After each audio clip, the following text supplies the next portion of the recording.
started with the invocation and the Pledge of Allegiance. Captain Ted Wilson is the chaplain at the Oklahoma City Fire Department. He'll lead us in the invocation. Afterwards, I'll ask Councilman Greenwell if he'll lead us in the Pledge of Allegiance. But would everybody please stand?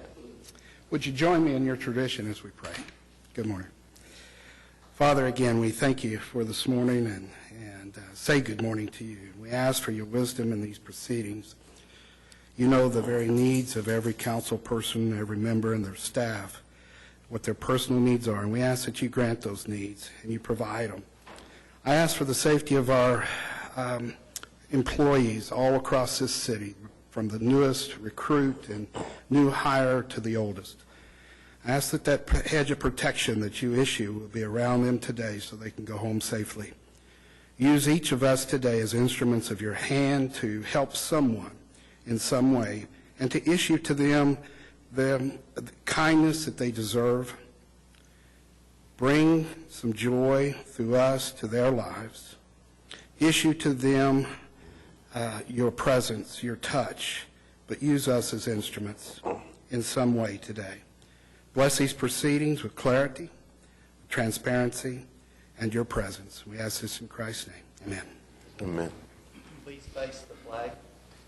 Pledge allegiance to the flag of the United States of America and to the republic for which it stands, one nation, under God, indivisible, with liberty and justice for all.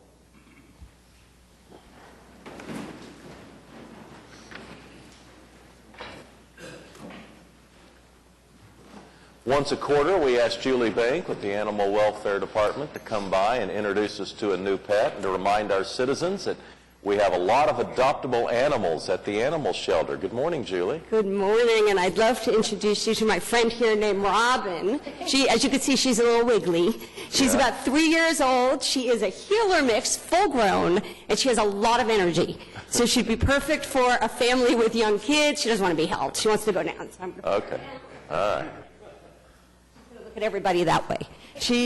As I was saying, she'd be perfect for a family with young kids, somebody that likes to go running, somebody that likes to play fetch in the backyard, and she's a great representative of all the animals that we have at the animal shelter. We have so many animals. Right now we have about 700 dogs and cats waiting for people to adopt them.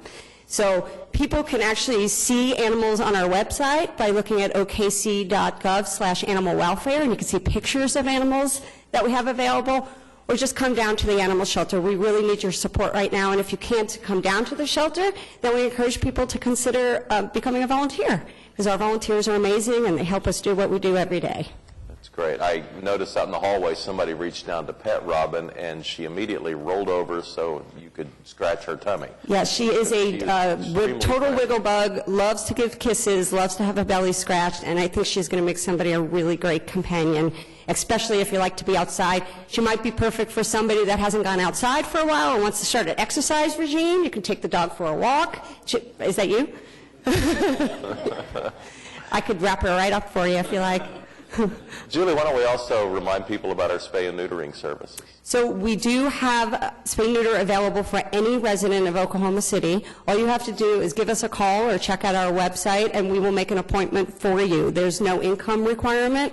We just want to get your animal sterilized so that you can help us help the overpopulation problem of animals in Oklahoma City, and also we are there to help you be a responsible pet owner with not only spay-neuter, but we also have a food bank program, a community cat program, and lots of other information and services available to people for help. So we want to keep animals in your home, we want to help you follow the laws, do the right thing, and we have services to help you with that.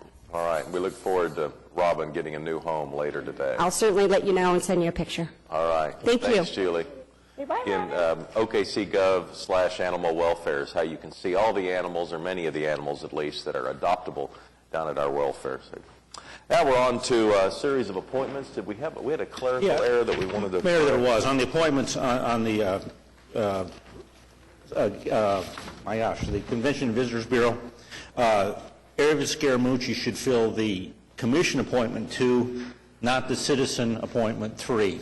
There's many positions there, and we listed the wrong slot that she's filling, and she will be replacing Randy Hogan. Okay. So we have a motion on the appointments. Cast your votes. Passes unanimously.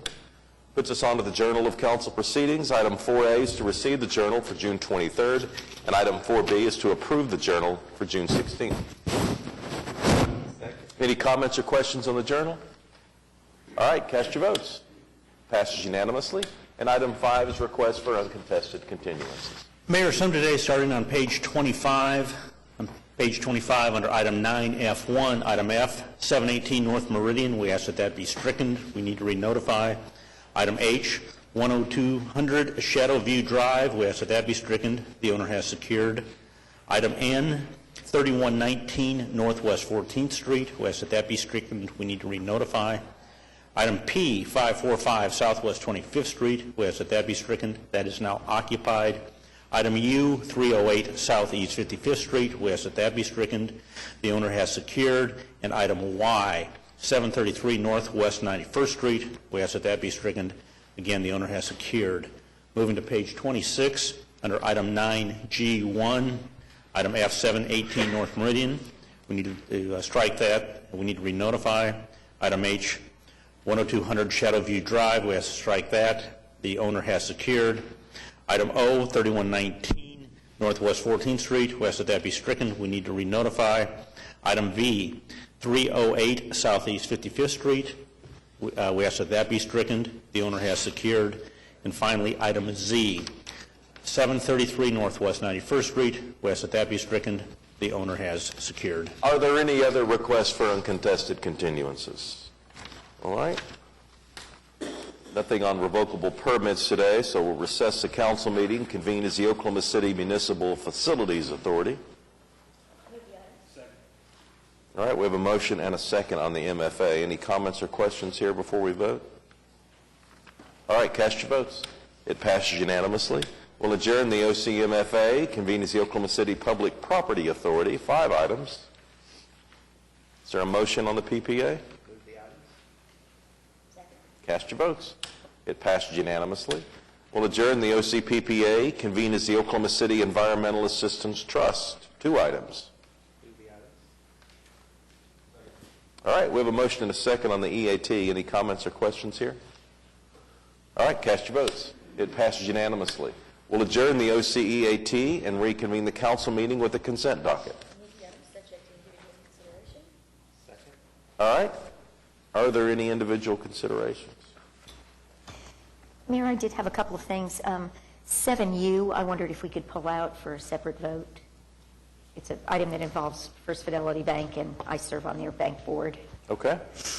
And then I wanted to briefly mention 7AM and 7AR. And Mr. Mayor, 7A. Okay. And do we have a presentation? We do. Yeah.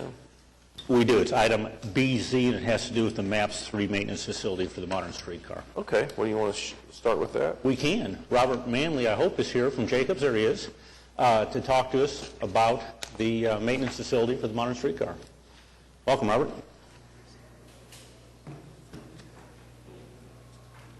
Queued up.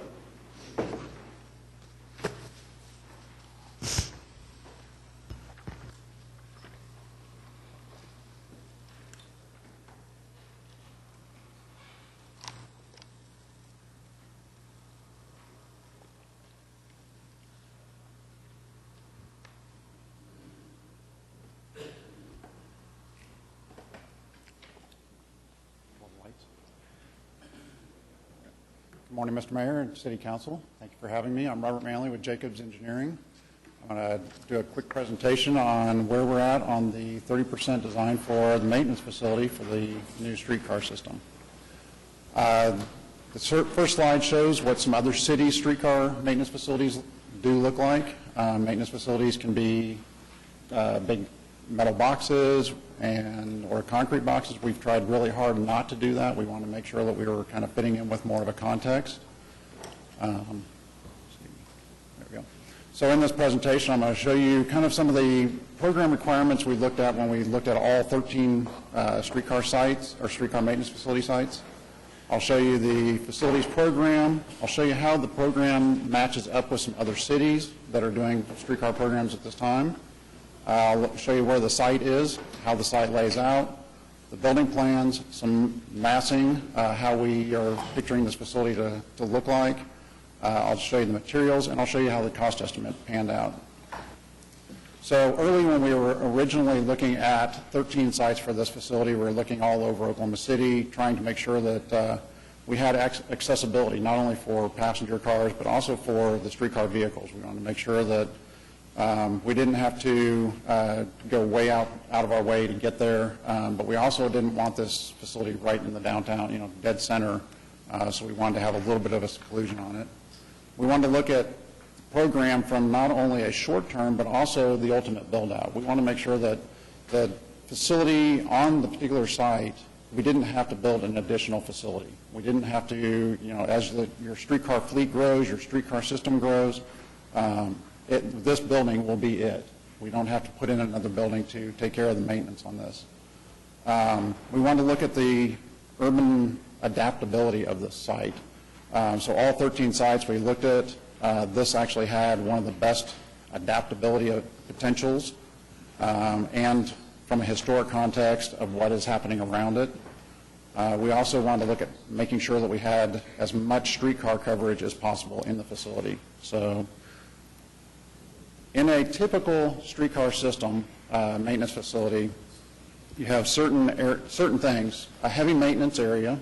The heavy maintenance is where the vehicle is brought in. It's a 12-foot tall vehicle. They lift it 60 inches in the air, so 5 feet up in the air, to remove the lower parts, the trucks, which are basically the axle, to do maintenance. So if your trucks have damage or something, they will have spares to be able to take one off, put one on, get it back into service. The service inspection is actually a 3-level area where you can get to the lower part of the vehicle while it's still on tracks. You can do your interior maintenance, so electronics and cab work. You'll also be able to have access to the top of the vehicle and remove air conditioning units, the pantograph, and a lot of the components on a streetcar vehicle are actually on the top of it. So we also will have a cleaning facility. So you'll be able to clean the inside, outside, make sure that the streetcars are presentable. They're in the facility, there are going to be shops. So when you remove the bottom part of the vehicle, you have to have an area that you can do work on. Same thing with the top of the vehicle. If you remove an air conditioner unit, you have to be able to do work to get it back onto the vehicle and get it back into service, because the ultimate goal is to make sure that you're running the streetcars. All of that requires to have part storage. So there is a large component of the facility that has storage parts for everything from replacement trucks, replacement air conditioners, replacement pantographs, and I'll show you how that lays out. Adjacent to the heavy maintenance area, which you'll see how the parts and pieces of the facility really dictate how the facility looks, but there's an office admin area, there's a training conference break area.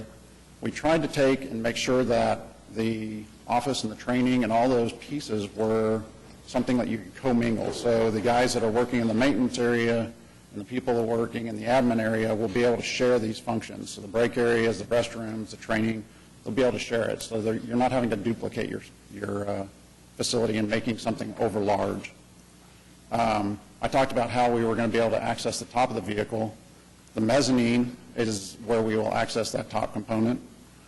And that's where they will be able to pull off, do the work up on the mezzanine, and then put the parts back onto the vehicle.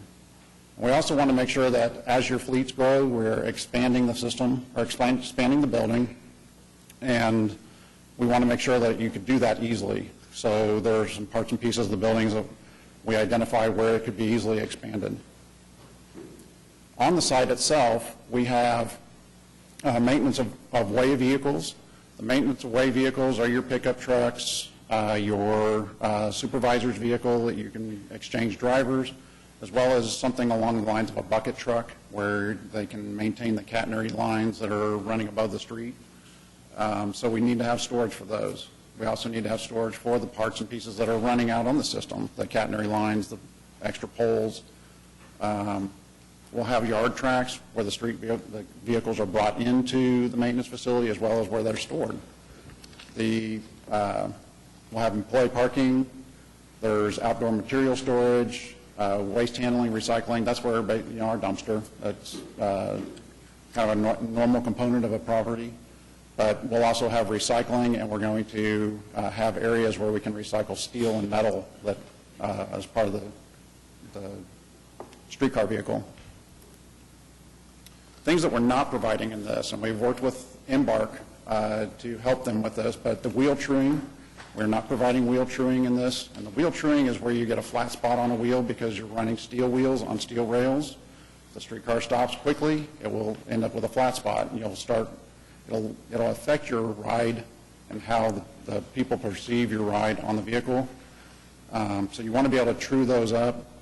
With a small fleet, you really don't need a on-site. You can actually ship these out to DART and have them true your system, or to BNSF. We've provided Embark with contacts at DART and BNSF, and they're coordinating some of that. The main reason is the equipment can be very, very expensive for wheel truing. Anywhere from $500,000 to $2 million for a machine, whether it's embedded or whether it's just a movable type system. The paint and body shop, we don't want to get into a lot of EPA rules and regulations to have a paint and body shop.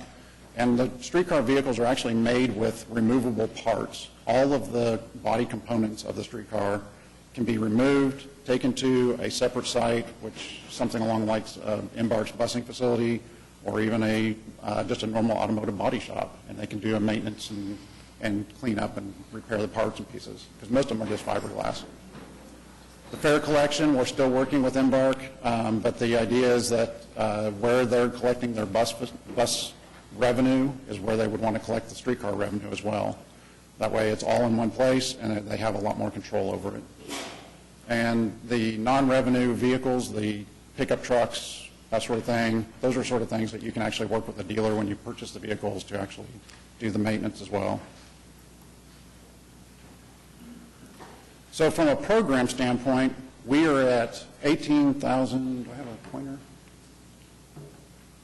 Don't have a pointer. You can see where total enclosed storage of the maintenance space is about 18,298 square feet. That is right in line with other cities. We do have something like other cities don't. We have a covered area for where we're using the wash bay, but you can also store your vehicle in that area. So the total facility is about 21,000 square feet. And that compares to other cities. Kansas City is about 80% done on construction. They're at about 18,400 square feet. The Detroit is about 15,000 square feet. Their facility is landlocked. They're a very, very small site. They are going to have some problems in the future where they won't be able to expand the facility like you will here. So what they're getting at opening day is 15,000, which we feel is a little bit too small. Tucson, which is underway and has been operational for several years, is at 19,500. Their facility actually has 1,000 square feet extra for their historic streetcar. They are running both historic as well as modern day streetcars, and that extra 1,000 square feet allows them to do maintenance work on their historic cars. So if you look at the 18,298, we're right in the same ballpark of the 18,500 of other facilities. So where is this located? We are south of downtown. If you follow Hudson directly south to the old Union Station building, which is currently being used by Embark, we are just to the west of that. You see it on the larger map. And we have a site that's about just a little over 2.5 acres, which in the future, once a residence is purchased and Embark has a parking lot area, will expand to just over 3 acres, which will allow for that future expansion as well. So our facility, we're actually coming down Hudson and turning into the back side of the facility. So we are going around the current residence and the Embark's parking lot. We're bringing the streetcars into the maintenance building on the south side, and that allows us to put some screening so you don't really see that from 7th Street, as well as it allows the site to have storage tracks as well as future storage tracks. And on the very, very far south, we have a large sound wall that blocks the site from I-40. So in reality, you don't even see this facility. You just see the very top edge of the roof. You can see where we've got parking on the front. The smaller portion of the building is actually the office. And then we've got a service court where parts and material will be delivered, as well as a fire lane turnaround, so that we've coordinated with the fire marshal to make sure we have access to all sides of the building in case of an emergency. So the building itself, you can see on the north side, we have all of the office functions. Those office functions, which are in purple, actually kind of translate down into the control room, the maintenance manager's office. And then we have the service and inspection bay. That's where I was telling you it has a lower pit, a main level, as well as an upper level mezzanine. And then the heavy maintenance bay, which has, where I was telling you, you'd be able to lift the vehicle itself. Those, keep in mind, because we really use that to kind of allow the building to be a form follows function. So what's happening inside the building is what is kind of dictating how the building looks. And then on the very, very south side, we have the covered wash bay. And over on the west side, you can see where we have the parts storage and the workshops. Up above, you have the maintenance area, or the mezzanine area, which is accessed by a freight elevator as well as by stairs. In this repair area, you can see you're separated from the work platforms by a fence. When the streetcar vehicle comes in, it actually breaks beams that will allow those gates on that fence to open up. You can't get to those work platforms without having the streetcar in place, because the safety platform is actually non-accessible except for across the top of the streetcar vehicle, which the maintenance employees do know how to walk across the top of the vehicle, and that allows them to access both of the sides of the larger pieces of equipment and unbolt and be able to lift. There's also above this is a monorail crane that will allow them to lift the heavier components, take them over to the repair shop, and set them on carts and be able to maneuver those around. So how does the facility look? As I said, we're looking at kind of how the form follows function. Here you can see how the streetcar is coming down Hudson. It's enclosed. The site itself is Walker, Hudson, and 7th. And on Walker, there is a large embankment where the road actually goes up to go over the highway. That embankment creates that service court. What we tried to do really is make sure that we didn't cut it too far into that embankment, because we don't want to have a large retaining wall. That would just add cost to the project. But we have to make sure that we have enough storage and yard track to maneuver the vehicles around. So the front elevation, and this is where we start getting back into how that urban adaptability and the historic context falls together. The front of the building facing 7th is a natural limestone. The idea is across the street you have Union Station, and Union Station has an ashlar coarse limestone. We want to bring that over and tie it to our site and make sure that there's sort of a relationship between those, or at least a compatibility. But we didn't want to take what is Union Station with the arches and all that. We didn't want to mimic it. We wanted to bring it more to a modern, kind of a contemporary look and feel. So we brought over the limestone, but we did it as a tall wall. We have the lintels on the windows. Sort of the spacing is all sort of along the same lines as what's over at Union Station for the windows, but it is a more contemporary feel. You'll also see the canopy, which is in red. That is a modern gesture of what the red tile, clay tile roof. So this would be a red canopy that's out of architectural metals, and that has that relationship. So that we understand where the entrance of the building is, because in a large wall like this, it can be difficult to find. We went ahead and did what we call a jewel box entrance, and put the doors on the sides of that entrance, so if you have a north wind, you don't have that north wind blowing straight into the building. You have doors on both sides that help kind of control some of that. On the east elevation, we wanted to, again, kind of harken back to the Union Station. Union Station on the west facade actually has a loading dock with some big bay doors. We're going to use that same sort of a bay door in this facility, so the windows will match, and the again, it kind of goes, it's the contemporary look of the Union Station. So we're bringing some of those smaller components over. This image is a really good one that shows how the form follows function. On the right-hand side of the image, you can see where the height of the building is about 26 feet. The idea is that is where our mezzanine is. We have a height of about two 12-foot floors that we need to make sure that we can access the top of the vehicle. So that sets a height over there. The left door is actually where that heavy maintenance bay is, and that allows that streetcar vehicle to be lifted. So keep in mind, it's a 12-foot streetcar. We've got 5-foot clear that we need to have. That sets it at about 17 feet. We need to have 19 feet so we have structure, and that allows that side of the building. So that sets a slope across, and we carried that slope out over top of the wash area. And so you can see how that sets the slope of the building and the form of the building. Over on the left-hand side of this image is where the office is. The office is only a single story. It doesn't need to be 2 stories. So we went ahead and just left that a single story. We worked with Embark, and Embark has asked us to use like a 3-ply roof membrane, which is something that they easily can repair. And so that's just a very, very simple single-story flat roof with internal roof drains. The tall roof is actually standing seam metal. So these are just some images to kind of show you how it's going to look on the site. You can see in the background where the large slope off Walker comes down. Again, we're trying to minimize the impact on that. I think that's a key point. If you envision the site, it's immediately to the west of the train station, and Walker goes up there to go over the interstate, and then you've got the wall of the interstate on the south side of it. So it's kind of tucked in there behind the embankment for Walker going over the interstate, and then the back wall on the interstate. So it is kind of tucked back in there in the corner. We looked at how the context of the site when we were originally looking at all 13 sites. This site really laid out nicely because we can screen all the materials that are happening in the background. So we've worked with DDRC, and we're going to use wood fencing, a nicer wood fencing, like a board-on-board.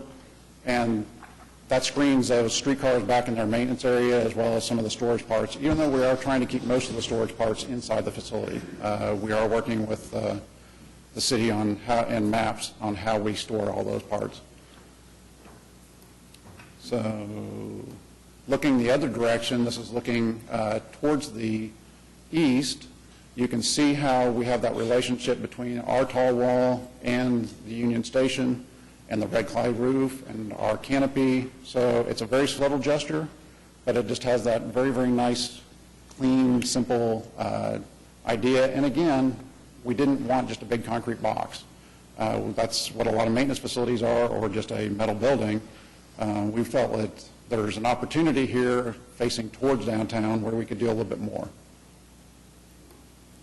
So this shows how our materials kind of lay out the red architectural metal. We have the ashlar coarse limestone, which relates back to the Union Station again. We're using a lower coursing of CMU, burnished CMU, which actually it has 2 functions. It weights the building down, but it also provides protection because you have a lot of parts and pieces and trucks coming and going. We want to make sure that the bottom of the building was protected as best as possible. The majority of the building behind the CMU or behind the limestone wall is actually going to be a deep rib metal panel run horizontally. That way it has a little bit more, it kind of flattens the building out because it's not a real big facility. It's only 18,000 square feet, so we want to make sure that it kind of fit within the area and it smooths it out a little bit. And then the standing seam roof is just from a longevity. We want to make sure that this building, when you build out to 12 streetcars, is still here and still in fully operational and in good condition. So from a budget standpoint, we're currently carrying about $5.385 million for the whole facility. As we were pulling this estimate together, because we had some value engineering that we did, we actually came in a little bit low under that. So our goal, right now we're at 5.326, is to continue that trend. As we develop farther, we're working hard to keep that budget going down. And then looking And the overall MAPS 3 modern streetcar is on budget at this point in time. Actually, that's exactly the program is here. okay. Yeah, so looking at the overall program, we originally, on the maintenance facility, about 4 or 5 years ago, had set a budget of about $4.5 million, but we had not put in all the equipment and that sort of thing. We're actually carrying about $587,000 worth of equipment in the facility right now. So if you add that, that would be about $5 million. There's a lot of other parts and pieces that we've added. So we're at 5.385, as I said. So we're a little bit over the budget of what we originally set 4 or 5 years ago. But from the overall program, we're at about $633,000 under budget for the overall streetcar. And that is my presentation. I hope I didn't go on too long. Right. Total square footage of the facility? It's 21,000, including the covered wash bay. Okay. 18,000 enclosed. Any other questions? When do you anticipate to begin construction? We are shooting for construction early next year. So we will have the rest of this year to complete design, go through the 60 and 90% design, and then we're looking at probably April or May next year to get under construction. Just on a time frame standpoint, how does that compare with when we would start the actual work of the streets on laying down the rail? We will actually be about 6 months ahead of schedule for the main line and for the purchase of the vehicles. The first vehicle right now is looking at coming in April or May of 2017. So the facility will be complete and ready to receive those vehicles. Okay. Mayor, if I might just take a second, there's a lot going on MAPS 3 right now. I know David knows that because he attends all the meetings, but we took for the wellness centers, we took bids on Wellness Center 1. It came in just a couple percent over budget, but in good shape on that. Last week, the subcommittee's meeting this week to consider a contract award on that. The second wellness center is about out to bid. There's another package of sidewalks that are ready to go out. We're continuing to build sidewalks. The trails, we opened the first trails a couple of weeks ago between the Meridian and Lake Overholser, and I rode over the weekend, and we still got a little work to do on it, but it's a fabulous trail. We're under design on the trail from the river up to Hefner, and we're under architect selection for the trails down at Draper. The park, the preliminary report will be coming to the oversight board this month. We're going to be putting out a package for early tree procurement and for closing the streets and utility relocations down in the park, with the first package of the park, the big package of the park, the North Park, being put out December 15, January of 16. So a lot going on there. If you've been out to the fairgrounds, about half the steel's up now for the expo building out there. If you've been down by the Whitewater facility, it's well under construction. It's going very, very well. It's an incredible facility. We're going to try to get a tour down there probably sometime in August to see the progress that's going on with that. The modern streetcars we talked about, some construction will be going in 16 on that. And then, of course, the convention center. We get the site selected, we're really not far off the schedule on the convention center. So there's a lot going on this year, but 16 is going to be a really big year for MAPS 3. Okay. Any other comments or questions? All right, thank you. Nice presentation. Thank you. All right, we're still on the consent docket. Meg, you wanted to talk about AM and AR? I did, Mayor, if I could. AM is a 2007 bond issue that was to provide some streetscape work between Northwest 18th and Northwest 23rd Street on Western Avenue. So it's that little sort of connector between 18th and 23rd. And I just wanted to reach out and thank Kim Cooper Hart. We've had a series of great meetings with all of the neighborhoods surrounding. We've put together a really wonderful public-private partnership for landscape maintenance and enhanced work. There's a long list of folks that are actively involved, including Tannenbaum, who owns the Clausen 2020 building, and that are going to help us with the maintenance. It's a really nice project, and it's made a big difference to have the neighbors engaged. Item AR is a contract for engineering services and a drainage study, Pete, at Lightning Creek and surrounding, including wards 4, 5, 6, and 7. But it's an area that Pete has certainly expressed a lot of concern about in these recent rains, and so thank you for enhancing the work that we're doing out there. All right. John, item A. All right, thank you, Mr. Mayor. Item 7A is a renewal service agreement with Youth Services for Oklahoma County for the operation of a community intervention center. For the last several years, I've had the great opportunity to visit this center to see the programs that they actually provide. So I'm definitely glad to see that we are renewing the service agreement. Thank you, Mr. Mayor. Any other comments or questions on the consent docket? Yeah. Mayor, I might also comment on AR. I very much appreciate the speed with which the Public Works people have responded to the concern on South Oklahoma City's problems with Lightning Creek. You know, we've spent millions of dollars. I don't want to be too redundant. I've talked about it half a dozen times, but we spent millions of dollars, and probably hundreds of millions would be a better number in terms of what we've talked. It's been an ongoing project since the 70s, you know, we need to find out why it doesn't work the way we hoped it would. It may be a design problem, but it's more likely, I think, climate change and some other factors that just have not been taken into consideration. And I appreciate the speed with which we jumped on and getting a new survey for it. All right, we have a motion and a second. Meg, you asked that item U be left. Why don't we consider the motion for every item except U, and then we'll vote on item U separately. So cast your votes on the consent docket except for item U. It passed unanimously. As Meg steps out, if someone will make a motion on item U, we'll take that one separately. Second. All right. Cast your votes on U, and it passes unanimously.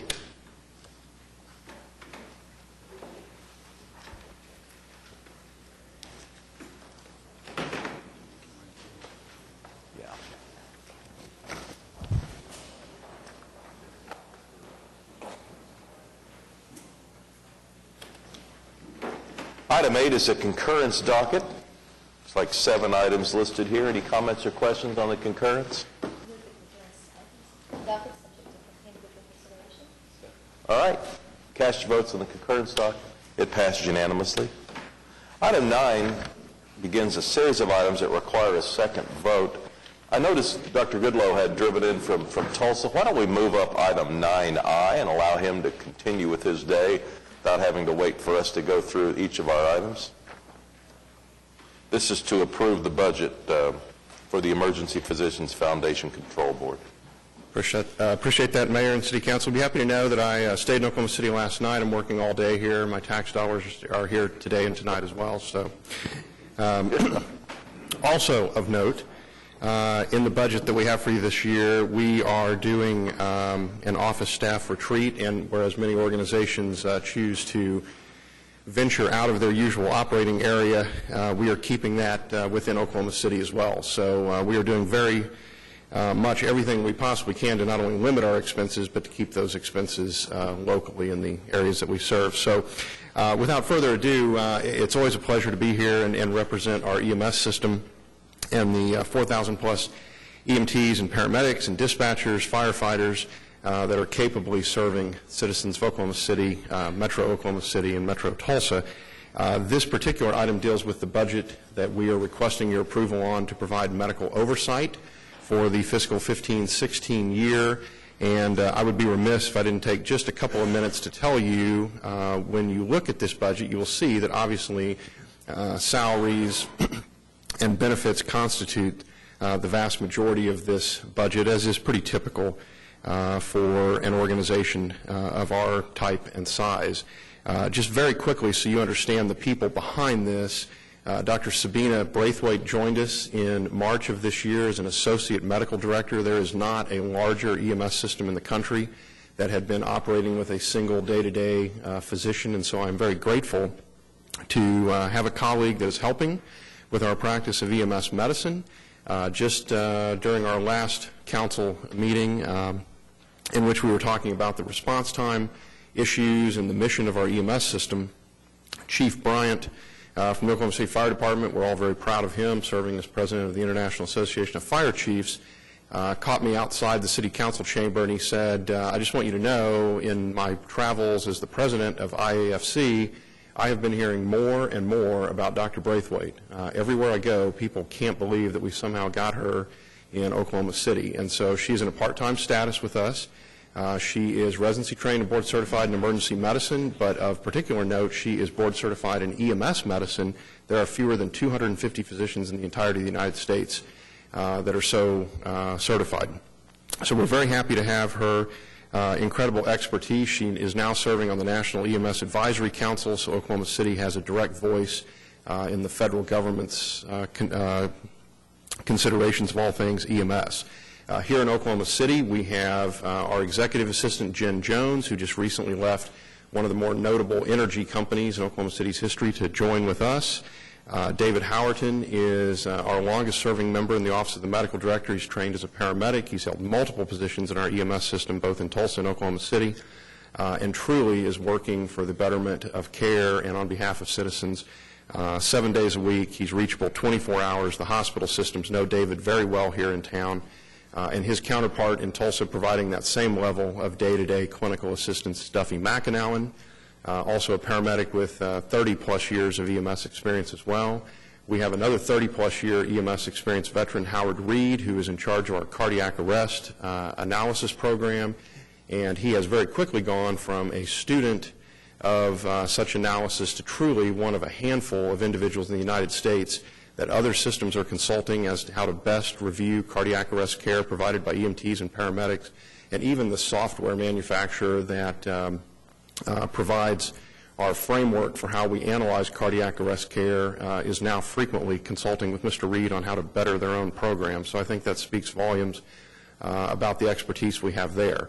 We have an assistant to Mr. Reed who is actually trained as an accountant, but has really bought into the mission of what we're doing in medical oversight, and has instead shelved some of her financial expertise and instead works in data analysis for us, Denora Rivera.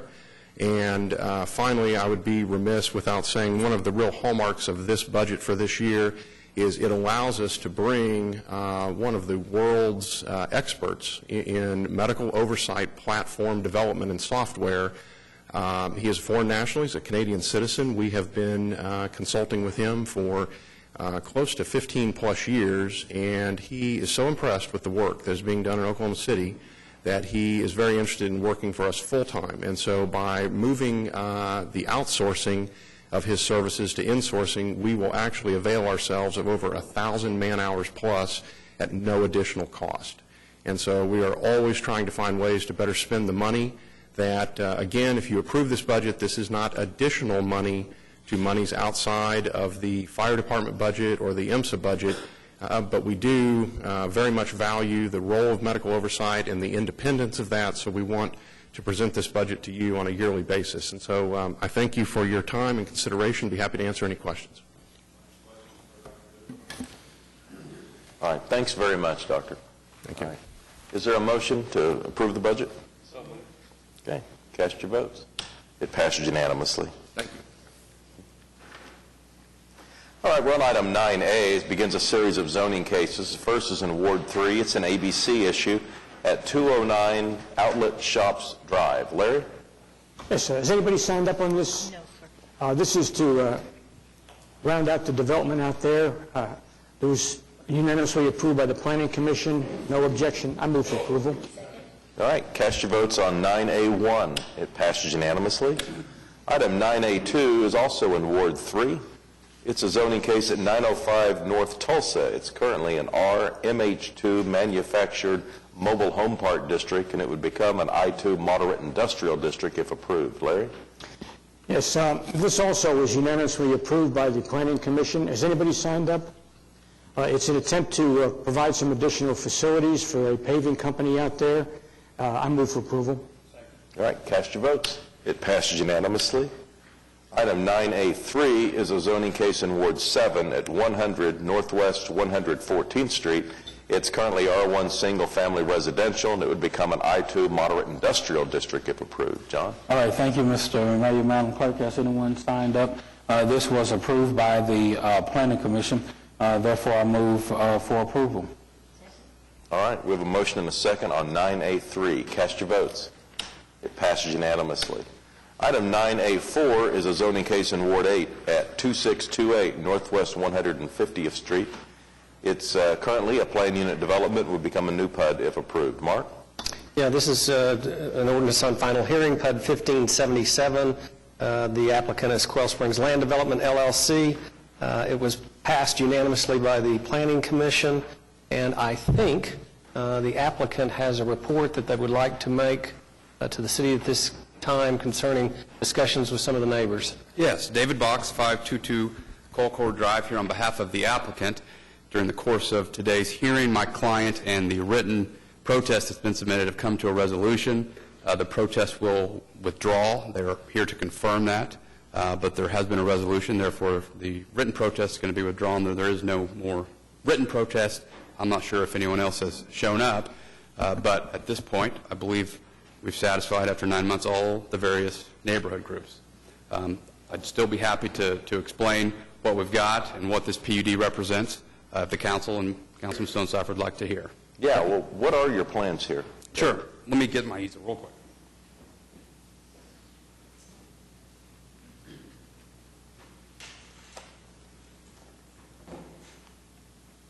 What you see is land directly north of Quail Springs Mall. It's approximately 105 acres, and back in 2007 was zoned in PUD 1281. And what that PUD contemplated was something that this market has not seen. It's a PUD like no one on this council has seen. It contemplated high-rise hotels, lakes, outdoor concert venues, and it had a very strange balance of commercial and residential within each tract. Well, what the market demanded and what we saw was all the residential got gobbled up. And so all that was left was the commercial. But the problem is, when you have to have an element of residential with it, there's only 40 units left in the entirety of the 105 acres. So it's really not able to be developed at this point. So what we set out to do was come up with a plan that adhered to some of the agreements made back in 2007 along the sensitive borders, keep in the agreements that would protect the neighbors, but allow something to be developed on this vacant site. So what we came up with was an approach with 5 various tracts. You've got Tract 1, which is on the 150th, and we broke that into 2 separate tracts. You've got Tract 1A, which is west of a road that's called Sarienta Avenue, and Tract 1A has very limited use. You've got retail, but then you've got office, medical offices, personal services, animal grooming, adult daycare. And further, to make sure we've had an appropriate buffer with the church to the west, we further limited the land within the first 200 feet as you move to the east. That land within the first 200 feet is limited to basically office, animal grooming, things that would not generate traffic. Tract 2, which fronts on May Avenue, it's a little bit more open. We've got a little bit more commercial, and if you're familiar with the area, it's consistent with what you see. You know, there's restaurants, there's more intense commercial.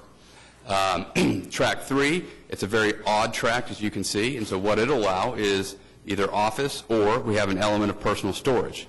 One of the issues that came up at Planning Commission was we don't want to see multiple personal storage units out here. So what my clients agreed to do is if a personal storage complex is built in Tract 3, it would be prohibited everywhere else in the development. And vice versa, if it were built in Tract 4, it would be prohibited everywhere else in the development. So Tract 4 would either be office, some element of single family, or the personal storage. Tract 5 is a bit of a unique situation in that what you see overlaid on this site plan and in front of you is a residential plat. There are no apartments in this PUD, and it's a single family product. There's some quadplexes, but nothing that's considered multifamily by the city. It's permitted as is under the old PUD, except for there is a secondary road access point that was required to connect to Penn Avenue. We commissioned a traffic study at the outset of this, and the traffic study showed that that road was not warranted anymore, partly because at 145th and Penn, there's a traffic signal. So with that, we had to include it in this PUD to take that road out. Now, the preliminary plat on Tract 5 has already gone through Planning Commission, and they unanimously approved that. So at the conclusion of this PUD, if it's approved, I would suspect a final plat would then come on Tract 5. So when we submitted that traffic study, and Mr. Johnson of Johnson & Associates did that traffic study, and is here to address it, various requirements came out of it that we needed to do based on what this development would do. There's a traffic signal warranted at Watermark Boulevard in May, which is on the left side of your screen. There are some road widenings and turn lanes required at May and 150th, 150th and Penn, and then down at 145th and Penn, all of which my client has agreed to do, pay for, and construct prior to the issuance of a certificate of occupancy for anything within tracks 1, 2, 3, and 4. And the reason it's limited to 1 through 4 is because that's the tracks in which the traffic improvements were warranted based on the study. That was acceptable to Planning Commission, and that's what we've agreed to do. Again, Mr. Johnson is here. There is a second signal not tied to this development that will be installed at Sarienta Avenue and 150th. So with that, I'd be happy to answer any questions. Again, Mr. Johnson's here as well as my client. I would tell you this just briefly. I've talked to several people about this development, and I was appreciative that the applicant took the time to meet with 10 different neighborhood associations and discuss it.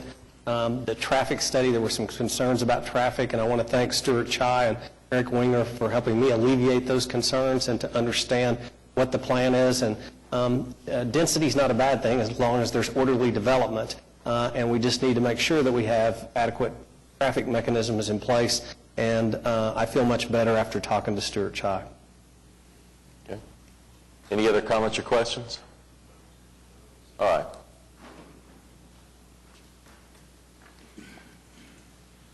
Good morning, Mr. Mayor, council members. Bo Patterson with McAfee and Taft Law Firm. We are counsel to St. Elijah, which is the church that you heard Developers Council mention at the corner of 150th and May.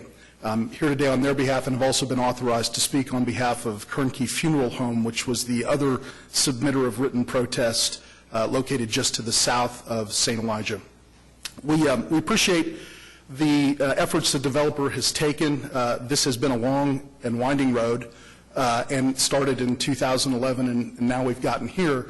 Our concern, St. Elijah's concern, has always only ever been with respect to the safety of its parishioners, and particularly in view of what everybody recognizes is a high-traffic area at 150th and May. And we understand that the developer has economic concerns, and we have always respected those, and St. Elijah is not opposed to development in this area, just development that will support its future uses. And St. Elijah does have significant future uses in mind and in plan for the area that's contiguous to their property. At some point, a school will be built. There's discussions about a residential retirement community, softball fields, those sorts of things. And so it's always been important to us to secure adequate means of ingress and egress, both off of 150th and off of May Avenue, that at times have been in conflict with the proposal for increased commercial development, which will, draw traffic to that area. I'm happy to announce, as Developers Council has identified, that we've come to a resolution with the developer that we think addresses those concerns. And in particular, and I'll state just for the record, that 149th Street, which is just immediately south of the property that's owned by St. Elijah and just north of right there you go. You're highlighting it right there. That is a partially completed roadway that's not all the way through and contiguous to Sarienta Avenue. But under our agreement, the developer will reserve an easement in favor of St. Elijah that will allow that street, 149th Street, to be completed through and to connecting to Sarienta Avenue, which will then, upon completion and connection in conformance with the requirements of the PUD, will allow that street to be dedicated to the City of Oklahoma City as yet another street that will be an internally contiguous road, which we think will have significant impact on alleviating the access by our parishioners at high times, including service times. Eventually, when there's a Mother's Day Out program, they'll be able to be utilized by the people who utilize that service. When the school is ultimately completed, it'll be a road that will allow for ingress and egress, so that traffic will not have to travel all the way to the corner of May and 150th, but in fact can be diverted into the interior of the PUD and to our contiguous locations by that street. So traffic will be able to come down Serenita Avenue and connect through on 149th Street. The developer has agreed, in addition to giving that easement, to maintain the easement area in accordance with its other maintenance obligations until completion of that roadway at their expense, and also to participate in the cost of completing 149th Street through into Serenita Avenue up to 5% of the total cost. And lastly, they've also agreed, and understanding that, we had some concerns with respect to the westernmost 200 feet, which they have, as the PUD indicates, significantly reduced usage impact for, allow St. Elijah to have the option to exercise a first right of refusal upon the receipt by the developer of a firm purchase offer. St. Elijah would have a period of time in which to match that offer at the commercial rate. How many acres is that again? Say again? How many acres? That is, and David, help me out, it's the westernmost 200 feet. I think it's 2 or 3 acres as it adjoins directly to the east of the 10 acres that are currently that is currently owned by the church. Development was always coming to this area. I think we recognize that, and the idea that this can be something that will secure the future development for St. Elijah, and also secure the right of ingress and egress into the PUD, and help with the traffic flow and congestion, we think is important. We're glad we were able to reach this resolution, and as I mentioned, we were able to speak on behalf of Mr. Kernke and Kernke Funeral Home, and they are also amenable to this, and so it would be on that basis that we would withdraw our protest and be here in support of PUD 1577. Thank you for coming down. All right. Mark, where do you want to go from here? I'd like to move to approve the application, but I had one question, and that would be, would it be appropriate to make as a part of the record a written stipulation of what their agreement is? Or do you want me to just do it by way of an oral motion? You could approve it as an amendment to the document, and they would include it, and we'd get it to the clerk's office. Great, that's perfect. I'd make a motion to approve the application with the amendments that were discussed on record here today. Second. All right, we have a motion and a second. Anyone here hoping to speak on this item? All right, cast your votes. Passed unanimously.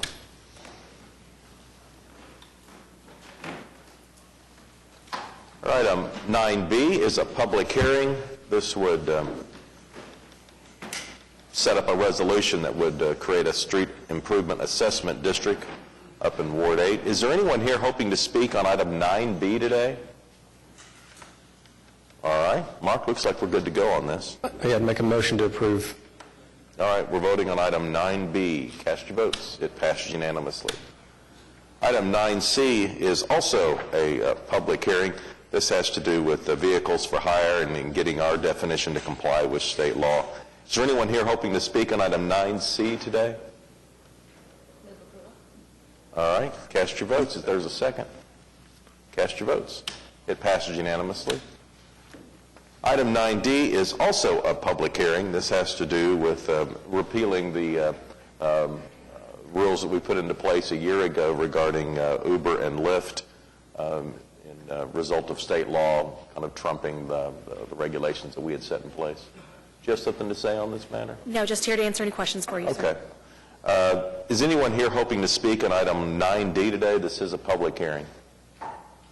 All right, looks like we're ready to go on it. Any comments or questions from council? All right, how about a motion then to move it on? Move the item. Cast your votes, and 9D passes unanimously. Item 9E is a public hearing regarding dilapidated structures. Is there anyone here hoping to speak on any of the items listed under 9E? All right, how about a motion? Cast your votes. It passes unanimously. Item 9F is a public hearing regarding unsecured structures.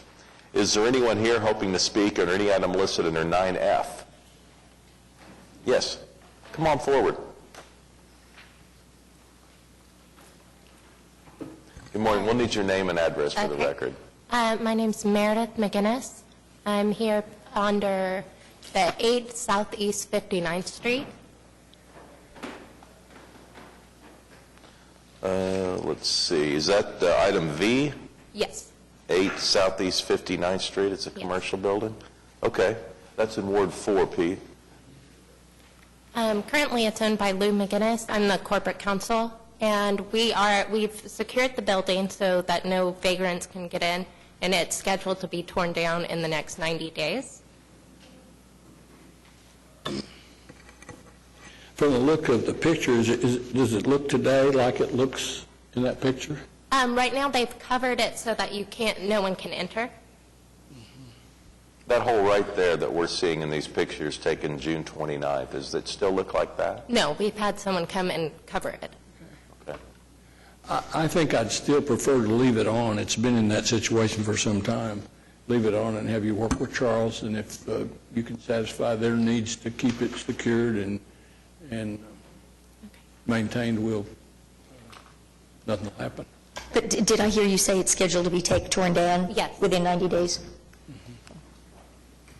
Work with him, and I think I still want to just leave it on so that we're not in a situation where you're going to turn it down and then I'm going to tear it down, and maybe you do and maybe you don't. I don't have any way of knowing that today.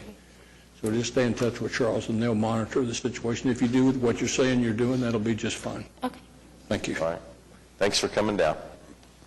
All right. Do we have a motion on this? Okay, how about a motion then on 9F? Second.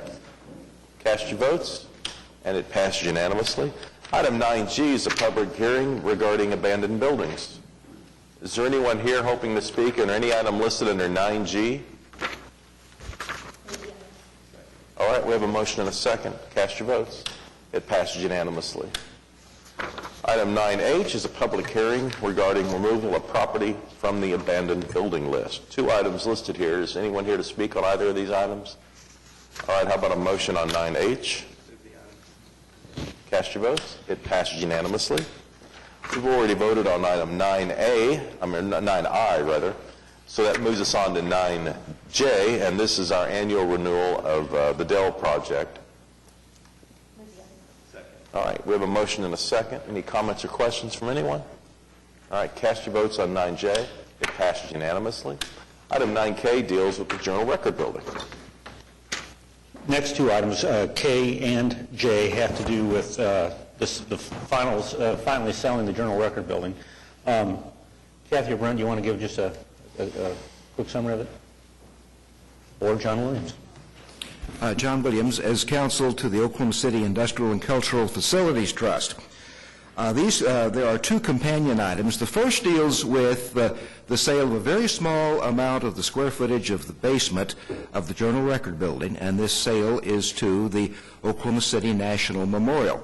And as you know, the Journal Record Building is a condominium with 2 units, and this just makes the space more usable by the memorial unit as opposed to the commercial unit. And the commercial unit is owned by the trust. The memorial unit is owned by the Oklahoma City National Memorial. So that first item deals with the sale of that portion of the basement. The second item deals with the sale of the commercial unit by the trust to a private redeveloper. It's Bond Payne and his company, and this has been under negotiation for approximately 2 years, and it's now set to finally close. And so that second item deals with that topic and has the effect of doing away with the necessity of funding the operating expenses of the Journal Record Building by the city, which is $475,000 a year. So that will end. I would move approval of item A, which is the sale to the National Memorial Park Basement. All right, cast your votes on 9K. Passed unanimously. And then 9L. I would then move approval of item L. All right, cast your votes. Passed unanimously. Item 9M, I understand we do not need executive session. This is a request for a salary continuation. Is there a motion? Move the resolution. Cast your votes. 9M passes unanimously. Item 9N, I understand we do need executive session, so a motion to move that to executive session. Well, first we have a presentation. Okay. Yeah, I recommend we do the presentation in the public meeting, and then there's a resolution to be passed, but I'd ask that we probably put that off until after we go into executive session, then come back and actually vote on the resolution itself. But we do have a presentation this morning. Okay. By Todd Roth and Kathy O'Connor. Todd is with Populous, and he's been here before. Good morning, Mayor, City Council members, Mr. Couch. Really glad to be here today to present the status of the site selection for the new Oklahoma City Convention Center. I want to quickly talk to you a little bit about what I'm going to present today. First of all, I'm going to give you an overview and recap of the process that we've gone through, and then I want to talk a little bit about a parking study, because the subject of parking has always come up with this project, and we've looked more closely at that, and that impacts site selection. Then under cost analysis, Kathy O'Connor with the Alliance is going to talk about the parcels in each one of the land development areas in the process, and then I'm going to talk a little bit more about construction costs. And then we're going to look at site comparisons. These development areas, for the first time, we will actually compare them against one another. And then finally, I'm here to make a recommendation to you today for your consideration, which ultimately will result in a direction. So quickly, this is a recap of what we've done. This process is a little different than the last time. Although the first process of site selection was very thorough, we essentially expanded our reach and to involve more people in the conversation about this site. That included not only the MAPS staff and ADG, the program manager, but also City Planning Department with Aubrey Hammondtree and Ian Colgan, and also the Alliance for Economic Development with Kathy O'Connor. And the whole notion there was to get more eyes looking at site selection, because this is very critical. So we started out with 10 development areas that we looked at in detail, and very quickly, based on the criteria that we'd established for site selection, we reduced that number to 4 development areas. And then at the request of the subcommittee, we put back into consideration the Central Park site. So there were 5 sites that we deemed to be acceptable. And I want to make it really clear that we were not in a position, or were we interested in actually scoring these sites. What we did was establish a baseline of acceptability that any one of those development areas would be appropriate for a convention center, and that's why so many of those development areas went away. So there were 5 development areas that we deemed appropriate and acceptable. And then we looked at 12 different configurations on those development areas, and then that was reduced to 7. So today we have those 5 development areas with 7 site configurations. It sounds a little complicated, but the whole notion is to be able to look at diagrams that would actually allow us to understand how the convention center would fit on any one of those sites. So then we got into the parking study, and again, this is an important thing. This is a question that was continually asked, is what are we doing about parking? And that was not originally included, and so we decided to talk about that and get into that a little bit more depth. The assumptions that we made is that there would be 2,000 cars spaces required on or near the site, that 500 of those spaces would go to support the new convention center hotel, that at the hotel site proper there would be no more than 2 levels of parking below grade and no more than 4 levels above grade. And then lastly, on sites where we could actually build the convention center above grade, we believe that we could construct parking of 3 levels above the loading dock areas. So quickly, I'll take you through each one of the development areas and the site configurations to show how parking works. So this is the site at Reno and Dewey. It's bounded by Reno on the north, and on the east by Hudson, and on the south by Oklahoma Boulevard. This is a below-grade option. In other words, the exhibit hall would be constructed below ground, and it would take 7 levels of parking on site to accommodate, at the hotel site to accommodate the 2,000 cars, which was not feasible based on the criteria that we established. But so that meant that we would have to go find additional parking space for the cars. And so that area noted in pink to the west is a potential area for parking to meet the 2,000 car goal. The West Park, this site is an above-grade solution where the exhibit hall is built above grade and all the meeting rooms and ballroom as well. And so at the hotel site, which is along Hudson and the Oklahoma Boulevard, it would accommodate 4 levels of the parking at the hotel, and then 3 levels of parking at the convention center above the loading dock, so that would accommodate 2,000 spaces. Then on the East Park 1 development site, this is also an above-grade solution, so given that the hotel is at the corner of Oklahoma Boulevard and Robinson Avenue, that site for the hotel would accommodate 4 levels of parking at the hotel, and again, we could park the remainder of the cars above the loading dock at the convention center for the 2,000 car capacity. And then the East Park development site, again, this is option 3, which is more of a horizontal east-west configuration. This is a above-grade option as well, and 5 levels of the parking could be accommodated in the hatched area in the hotel along Oklahoma Boulevard, and 3 levels above the loading dock for the 2,000 cars as well. Then the North Coeur d'Shore site, which is actually the original site that we had selected for the convention center, this is below-grade option, and the land for the hotel is large enough to accommodate all 2,000 cars on that hotel site. And then the North Coeur d'Shore Hotel Site B, which is actually moving the hotel to the west side of Hudson, north of Reno. That parcel is a little bit smaller, so it cannot accommodate all of the parking on that particular site, so additional land would need to be acquired to the west, and we're showing 2 potential locations for that as well. The Central Park site, a below-grade option for the exhibit hall to minimize the impact on the park. The hotel is at the corner of Oklahoma Boulevard and Robinson, and it too is not large enough to accommodate all of the cars at the hotel site, so those areas shown in pink would be additional land that could serve as additional parking to make up the difference. So that's the whole parking analysis. Now we get into the cost analysis. Quickly, there were three categories that we're looking at. The preliminary costs, which includes the land acquisition costs, which we're not going to talk about in this setting.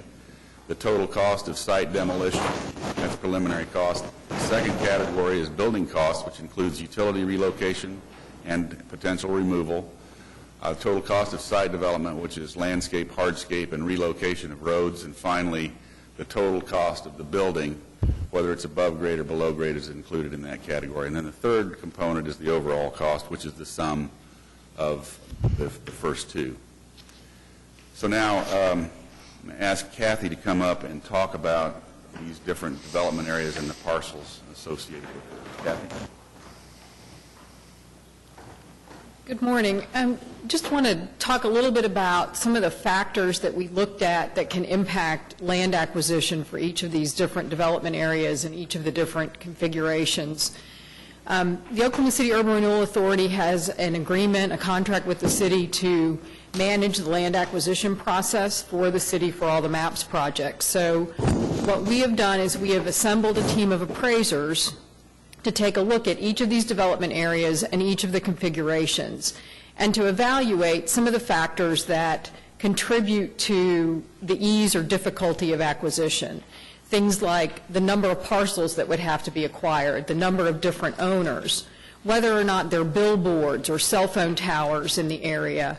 And so we took a look at all of those factors for each of these different sites. So with Reno and Dewey, we have a situation where we have 7 different owners. There's 8 parcels that would need to be acquired that are owned by 7 different individuals. There's potentially 4 business relocations in this area, and relocations are another important factor that can drive up the cost of acquisition. So we didn't really try to give an estimate to the cost of those relocations at this point in time, because it was just a very preliminary estimate of cost, but we did try to figure out how many potential relocations were in each of the areas. For this particular configuration, the site for the hotel is largely already owned by the city or one of the city's trusts. In some of the other configurations, you'll see that that's the case as well. There's 3 existing billboards in this site and 1 cell phone tower. Okay, this is the West Park area. And the West Park area is potentially a little bit more complicated. There's 42 parcels in this area that has 21 separate owners. There's 15 potential relocations, including 7 residences that are in this area, and residential relocations are sometimes particularly challenging. We also have no billboard or cell phone towers in this area, and again, the hotel site that's indicated in blue is already owned by the city, the Urban Renewal Authority, or the Economic Development Trust. East Park 1. East Park 1 has 27 parcels, 25 of which would need to be acquired. The city already controls 2 of the parcels in the area. There's 20 different owners and potentially 12 relocations. They're all business relocations. And this site also has 1 billboard in it.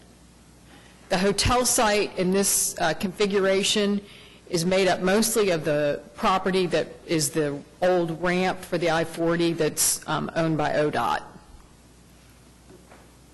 East Park 3, a little bit more compact configuration, so there are only 11 parcels, 10 of which would need to be acquired, again, because the city already owns 1 of them.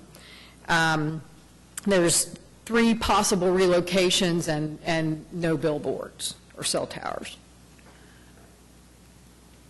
North Quarter Shore A, this site has 5 parcels, all of which would need to be acquired. It has 2 different owners and 1 billboard. This graph also shows Quarter Shore B, where the hotel site is again on the property at Reno and Hudson that is largely already owned by a city entity. But again, you'd have 5 parcels to acquire for the convention center. Kathy, can I ask you a question about when we saw the picture before about parking, the potential parking sites were west of Walker. There was 1 north of Reno and 1 south of Reno. So who would acquire those? I think that's still to be determined. We did not include any of the parking in this analysis yet. I mean, we can add it pretty quickly because in many cases those potential parking areas were in the development area that we examined, but we did not cost any of those yet. We don't have a determination yet who would acquire the land for the parking. Ultimately, it'd be either COPTA or the city. COPTA or the city. Okay.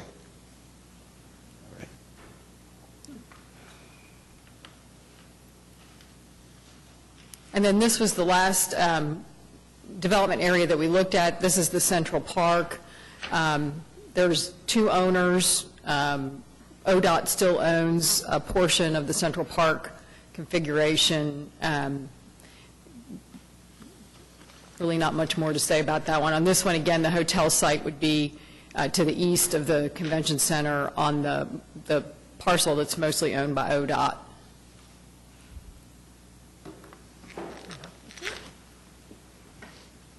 Thank you, Kathy. Okay, so now on to some of the related construction costs. This slide is talking about demolition, and as you can see shown in red, those are all of the components on each one of those development areas that need to be demolished in order to accommodate the convention center and the adjacent property. So, and the range here of cost of demolition is fairly typical of this kind of variation in sites, but it's from Central Park of $230,000 up to $2.2 million in demolition. It's not so much the numbers that are important because that range is fairly, manageable given that that's less than 1% or 0.5% in some cases of the total cost. So then site utilities, also interesting range. We did a lot of work in understanding what kind of utilities are in the ground on each one of these properties. Won't go into that detail at all, but again, there's a range of about $900,000 to $2.2 million in costs. And then site development, of course, every one of these sites is different, has a different amount of land area, and so as you can imagine, the site development costs also vary from $2.something million to over $8 million, and again, within the realm of acceptability. So here's the cost summary, and when I started out, I talked about preliminary costs and then building costs. First one is the preliminary cost, and since we don't have the land acquisition cost in there, we can't really speak to that, but this includes the demolition, as you've seen. Then the second category is the building costs, which total building costs. And as you can see, total building costs range anywhere from $209 to $225 million for those sites, which is within the budget for construction. When you look at the whole thing together now, there's some miscellaneous additional costs that you need to understand that actually adjust the grand total cost clear to the right, and those have to do with the cost of the substation relocation on the East Park, approximately $35 million. And then also the last one under the Central Park was $13.5 million. And that has to do with the cost of land acquisition and also relocation costs that have already been paid and design costs of almost $2.4 million that have been incurred. So you have to add that to the total cost as well. So as you can see, the range in costs are from $213 to $246 million. Again, land acquisition cost is not included in these numbers. The other thing I need to mention is under Central Park, because we would be taking some of the Central Park away in order to accommodate the convention center, additional land would have to be found to make up the 70 acres required for that commitment. That cost is not included in these numbers either. So quickly on site comparisons. I'm going to show you a slide that will baffle you, but you're not intended to read it. It just kind of gives you an idea of the in-depth look at the pros and cons for each one of those development areas that we looked at, and there were numerous ones. But I suppose the main thing, and we can talk about that in detail later, I'm going to show you some slides that look at that. We had input from all of the various hotel developers for the convention center hotel because we thought it was important that they provide feedback about these various sites. And quickly, I'll take you through what they had to say. Each one of the hotel developers reviewed them. There was consensus among the teams for 2 locations, and that's asterisk because they were assuming that the site that was the previous eastern block of the North Quarter Shore site, which we had looked at before, was unavailable. So their next 2 choices were the west of Myriad Gardens, shown in purple, called Hotel Site 1, and that's across Hudson Avenue next to the Myriad. And the second site was really a hybrid site, Hotel Sites 2A and 2B, south of the Chesapeake Arena across 3rd Street. The developers had a slight preference to the east site because of its proximity to the arena, the CBD, and Bricktown. All of the teams, though, stated very clearly that they thought the west site was really a difficult situation for them because it was far away from the central business district, the arena, and Bricktown. And while, their input was really important to us, it fed into the overall evaluation that we all looked at. This is a graphic comparison of the pros and cons, and I won't really trouble you with trying to understand it, but for the most part you can graphically see what was really better and which is worse. Now, again, that's all in the context of all of these sites are acceptable, so we're not saying any of these are inappropriate. There's some that are better than others. So, again, we'll go through this quickly. These are the land development areas, and these are the actual pros and cons that we developed that were in that chart that you couldn't read. Reno and Dewey, I'm not going to read all these. You can see those, and you'll have a booklet that you can actually study as well. Maybe you already have it. This site, again, is along Hudson and along the Oklahoma Boulevard in Reno. Second one is the West Development Park area south of Oklahoma Boulevard and west of Hudson. East Park, this configuration is a linear configuration along Robinson south of Oklahoma Boulevard with the hotel in the corner. And then this is the other one on the East Park development, which is more of an east to west configuration with the hotel primarily along Robinson Boulevard with some frontage on on Oklahoma Boulevard and some frontage on Robinson. So they're just different in configuration, and both of them work. And then originally, the North Quarter Shore Hotel Site A, which is what we had proposed before, we're showing that. And then the second one, which is Site B, actually takes that eastern property out of play and moves the hotel over to the Reno and Hudson northwest corner. Same configuration, though, for the convention center. And then Central Park, below-ground solution, so the exhibit halls would be below grade, the meeting rooms and ballroom would be above grade in the park, and then the hotel, of course, across Robinson, just south of Oklahoma Boulevard.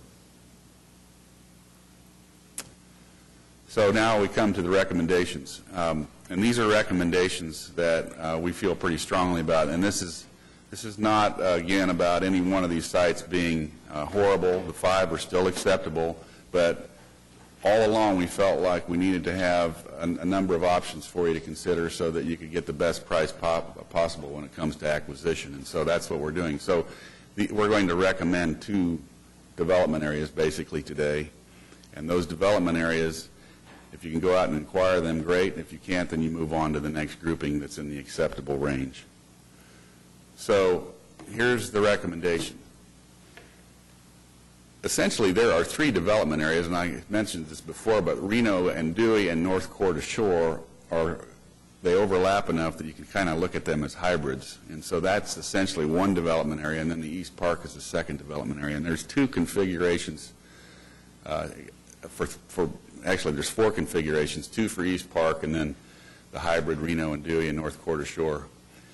And you've seen those configurations. So that's what we're recommending, that you pursue acquisition of land in those development areas. And I'd be happy to take any questions.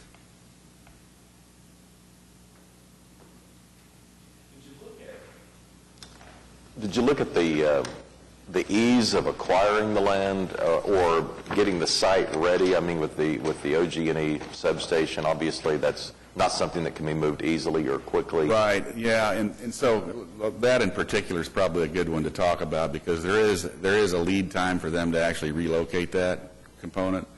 And we haven't studied this in great detail, but our belief is that property is large enough that you could start construction and be well into construction while you're relocating that OG&E site, and that would not impact the schedule. I see. So they wouldn't have to vacate the site before construction could begin.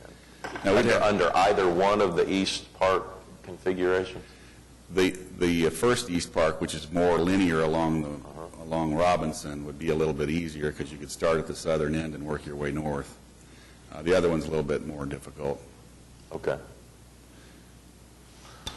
All right. Yes, James. Good morning. The more I talk to people, the more the Cox Center always seems to come up of a potential site. Can you kind of walk through the reasons why that was kicked out? Sure. Well, number one, it's occupied, and we looked at it in a variety of different ways to see if there was a way to phase that so that we could minimize disruption. We looked at actually closing the whole thing down and just making it as quick as possible, but then you're out of business. There's a number of structural issues on that site with parking, and then the wall that divides the arena from the actual exhibit hall. They both rely on that wall, so when you take one part down, then you've got to build another wall or another structure to support that. So it's very complicated structurally, and just felt that it was not worth the pain of doing it. Just you can do it, no question about it. It would be very costly, and it would harm your business. It would harm the convention business. Yeah, without a doubt. Any other questions at this point? We would recommend that we make a motion, go into executive session, and then come back and discuss the resolution after that. Okay. Thank you. Is there a motion to move this item into executive session? All right, cast your votes. Item moves into executive session. Is the council's preference to do that now or to come back? Okay. Yeah, come on up.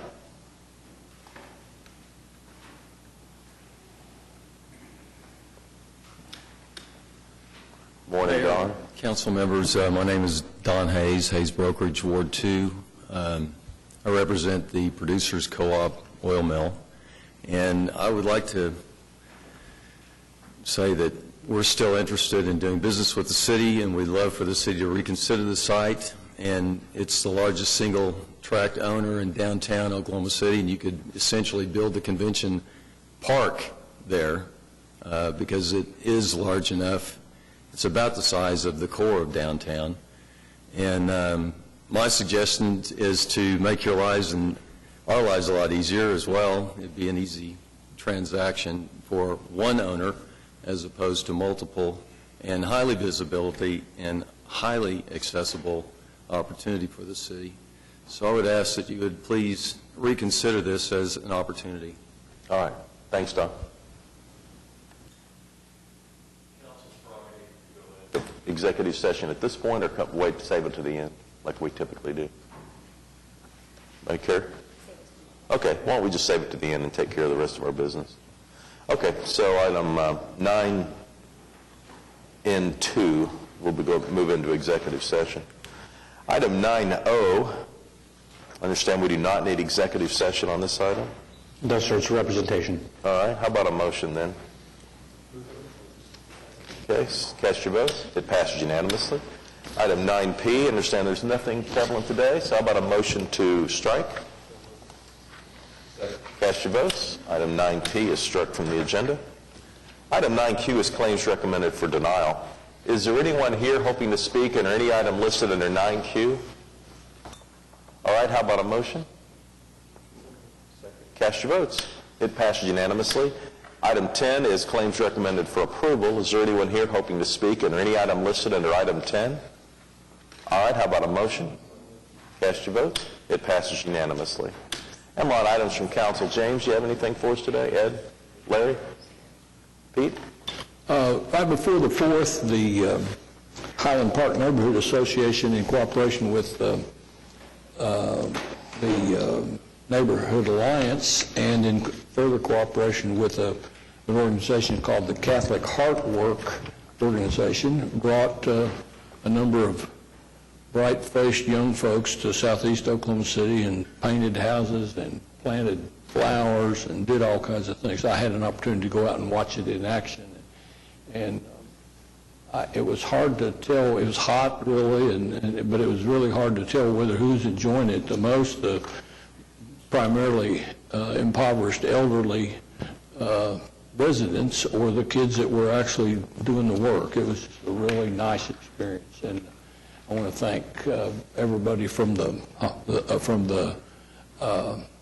Neighborhood Association to Neighborhood Alliance to the Catholic Church and all those kids for doing it. It was just a really nice experience. David? Meg? Just congratulations to the Philharmonic for putting on a fabulous Red, White, and Boom celebration again on July 3rd out at the fairgrounds.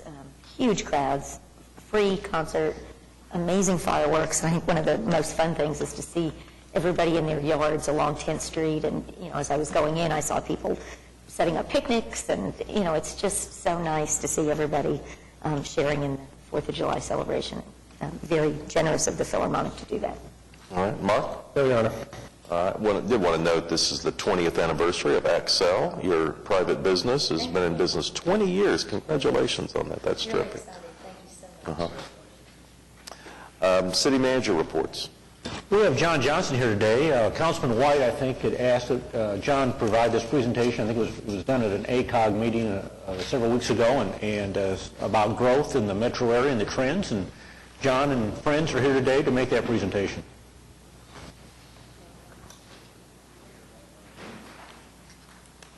Morning, John.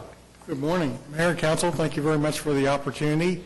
I'm going to let the experts actually present. These were the folks who did the work, and they will walk you through sort of the data we have that we think is important, perhaps for you to consider as you go forward. So I have with me today John Sharp and Conrad Aaron. And I'm going to let them take the mic and go forward. Thanks, John. Good morning. Thank you very much for inviting us here today.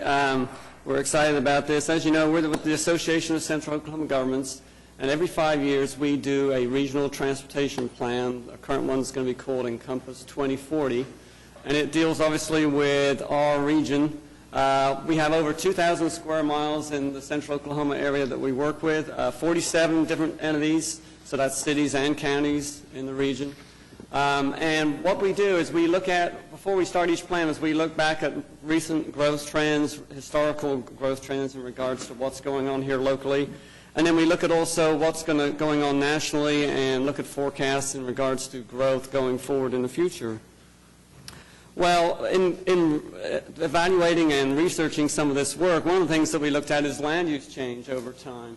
And between 2000 and 2010, in the region, we basically developed an area the equivalent of Edmond, so about 88 square miles. That kind of shocked us a little bit, and Councilman White, that's on our board, I think was a little bit surprised by that. But that's something to take into account as we move forward. As every 10 years or so, maybe we develop an area about the size of Edmond. That's quite large in our estimations. So one of the things we do while we do this plan is we look at a number of different items, and listed here on this slide is a number of items that we work with. There's obviously more than this, but the four that we're going to deal with today and we're going to talk to you about really are the ones I recognized in red: residential building permits, city boundaries, school districts, and sewer service boundaries. So I'll let Conrad go on a little bit about that. Hello. So, other side, yeah. So during this 4-year time period, there's a building boom. We brought in over 28,000 building permits were issued throughout the region. And in 2010, the base population was approximately 1.1 million. By 2040, we're projecting that the population will be 1.6 million, and that's a 39% increase. And so, let's see, it's not going, there it goes. So here we have a table that shows the regional and the Oklahoma City building permits that were issued. As I mentioned earlier, over 28,000 were issued within the region. And within Oklahoma City, almost 17,000. And so that was approximately about 58% of the overall building permits throughout the entire region that were issued in Oklahoma City between 2010 and 2013.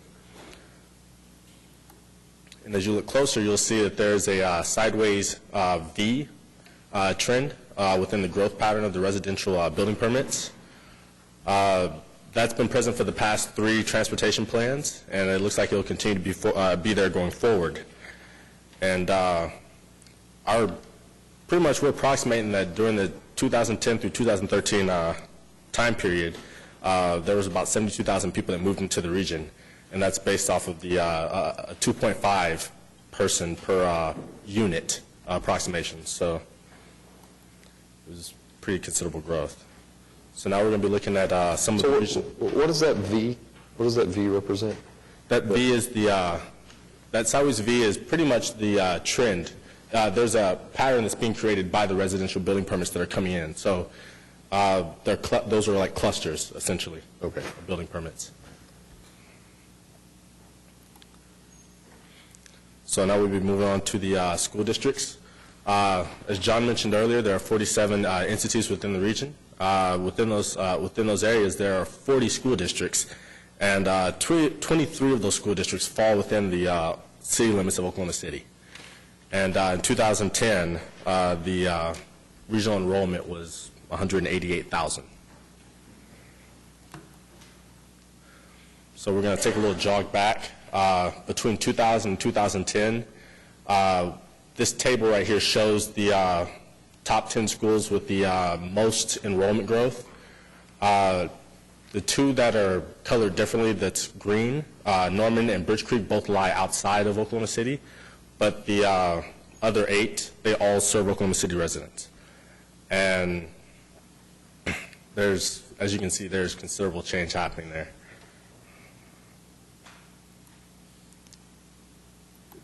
There you go. So here's a list of the 23 schools. To the left, there's a list of the 23 schools that lie within the Oklahoma City city limits that are serving Oklahoma City residents.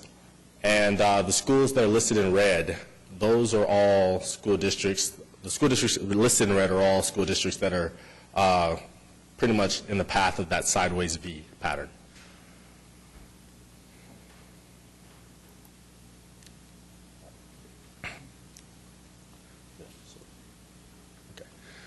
So here's the table. This table is pretty much compiled by the 10 school districts with the most building permits issued between 2010 and 2013. As you can see, 9 out of the 10 school districts that are shown here have more than 50% of their building permits lying within Oklahoma City city limits. And the 2 that are highlighted blue, Deer Creek and Mustang, we'll be focusing more on later. We'll be going into detail on some of those 2 school districts. So for sewer service data, the red on the map, that is the sewer service areas that we had given to us by the municipalities. The green dots, those are the building permits that were issued between 2010 and 2013. Those are all residential. And the blue line that you see on the map is the outline of the Oklahoma City city limits. And 82% of the building permits that were issued during that time period were inside the sewer service area, and 18 lied outside. So our first example will be the Mustang School District. As you can see here, Mustang, quite large school district. The blue line is the outline of the city limits of Mustang, and it is completely surrounded by Oklahoma City. The blue area is the area that does not have sewer service, and the red is the area with sewer service. And the green dots are the building permits, once again, and the the white star is the location of Mustang High School. And as you can tell, 91% of the building permits that were issued within the Mustang School District lie within Oklahoma City city limits. And to the north, you can see the bottom part of that sideways V pattern trend with the building permits. They're all lying right on the boundary of the water service area. And so the next one is the Deer Creek School District. It's much of the same. The blue outline to the south is the Oklahoma City city limits. And you can see the county line to the west, and Waterloo, which is the other county line to the north. The purple, once again, is the area that does not have water service, sewer service, and the star is the high school. Also for this one, 91% of the building permits lie within Oklahoma City city limits, and they are right there near the edge of the sewer service boundary as well. So the Deer Creek High School does not have sewer service? No. Wow. Well, kind of summing up what you've just seen, I know you've had an opportunity to see a lot of maps here. One of the things that we notice when we do a lot of these plans is we gather a lot of information. It's the same thing each time, and going forward, we obviously project this out to 30 years into the future. This time it will be 2040. And in the past, what we've done is we've worked a lot with building permits and school districts and that sort of thing, but we've never really worked on sewer district boundaries. And today, I think you saw that a lot of the building permits are just inside the sewer district boundaries. In fact, they're kind of maybe forcing some pressure for the sewer districts to expand outwards. 82% of the housing units that were built in the first 4 years of this decade were inside the sewer district boundary. Obviously, it allows higher densities, multifamily and subdivision type developments. And then outside the sewer district boundaries, we tend to go at a slightly lower rate of development and slightly lower densities. And this kind of came about in talking with your staff, with your Plan OKC. Your staff worked on scenario planning and also worked on some of these things that you're seeing here today. And we're taking that further and now looking at it from a regional standpoint, and we'll be showing our board obviously some of these things and looking at maybe different ways in which we can go forward in the future with maybe higher densities or different development patterns. And then that obviously in turn has an impact on us from the standpoint of transportation planning in the region. So we thought we'd bring this to you this morning, let you have a look at it and see what sort of things you might want to have input in the future. Thank you.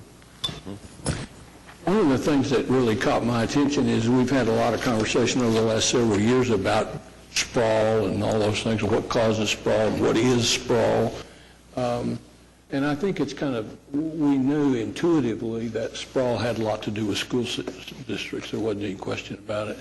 But looking at these charts, it just brings home that if it is our long-range plan to consolidate Oklahoma City in that to infill the downtown, how important it is that we continue to work with the public school system in Oklahoma City to make that happen.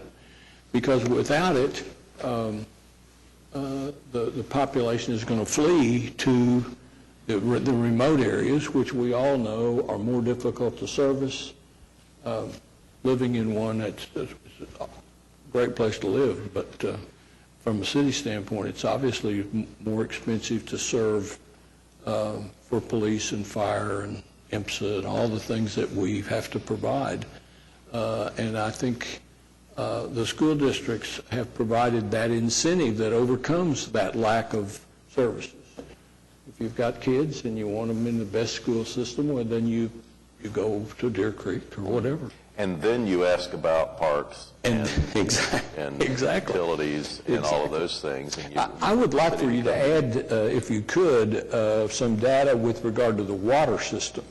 Our system, our zoning ordinances with regard to density tend to be more liberal with regard to density when water service is available also. That's kind of the first key, is water. The huge capital investment in sewer systems is really not the reason in sewer systems is not the reason. It's that none of us wants to sit down and deal with siting the next sewer plant. I mean, it's like the situation I have with a public landfill. I mean, nobody wants a landfill, but you want to sit down and redo another landfill, impose that same problem on a new set of your constituents? Well, sewers is probably twice that bad in terms of doing it. So, but we do liberalize our density requirements as we have the availability of public water, Oklahoma City water. And in fact, that was kind of the precursor in a lot of cases to some of this expansion, is the fact that we could provide water. Otherwise, a lot of these cities would be literally dying on the vine because they wouldn't have the water access that we've provided over the last 50 years to them. So I'd like to see, if you could, to add that piece to it, because I do think that does propel growth to some extent.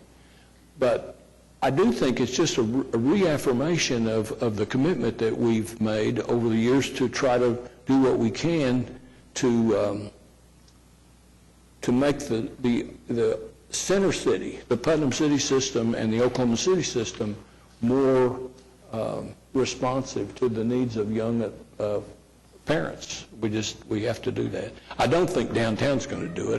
The idea that people with kids are going to move downtown, to me, is so far out that that's not a good investment. But that's not true at, say, 63rd Street. It's not true at 59th Street South. I mean, I just think we've just got to do a better job, and we've got to recognize when we make decisions about that is how they impact the overall zoning plan that we have, or overall growth pattern that we have.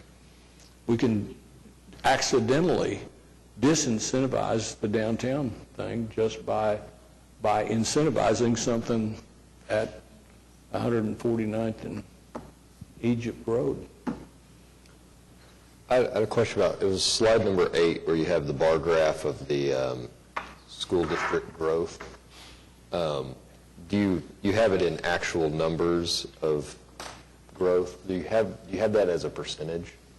Because I think that this might be a little bit misleading, but if the percentage might be a little bit more. We developed that also. It was kind of a question of which one we thought might work for you.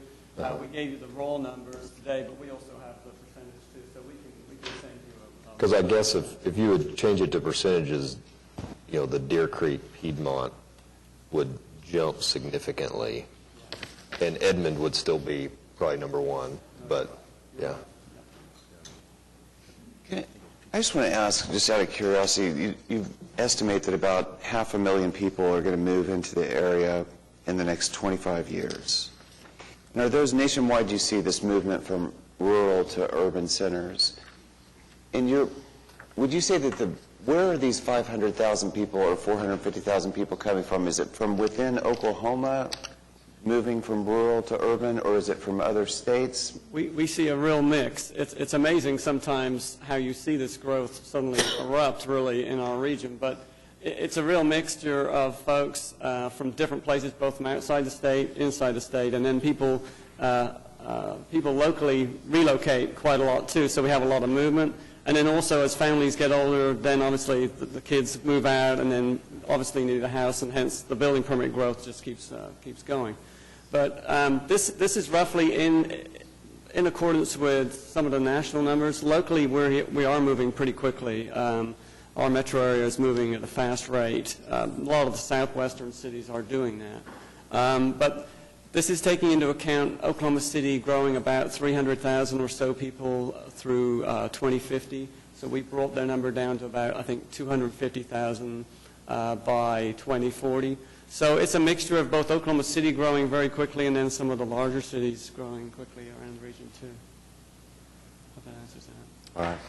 Any takeaways you guys want us to have? You guys spent a lot of time on this. Anything that we missed or didn't ask that we should take away from this? Well, we really appreciate working with your staff. Your staff has done some heavy lifting in regards to scenario planning and from a city standpoint, and we chatted with them a lot in regards to moving this forward to a regional level also. So we just really appreciate working with your staff. They're great, and we really enjoy working with them.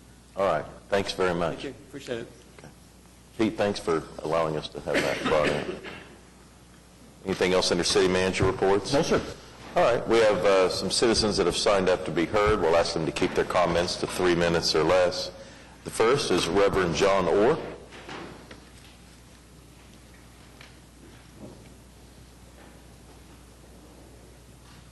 Good morning, Reverend. We'll need your name and address for the record, please.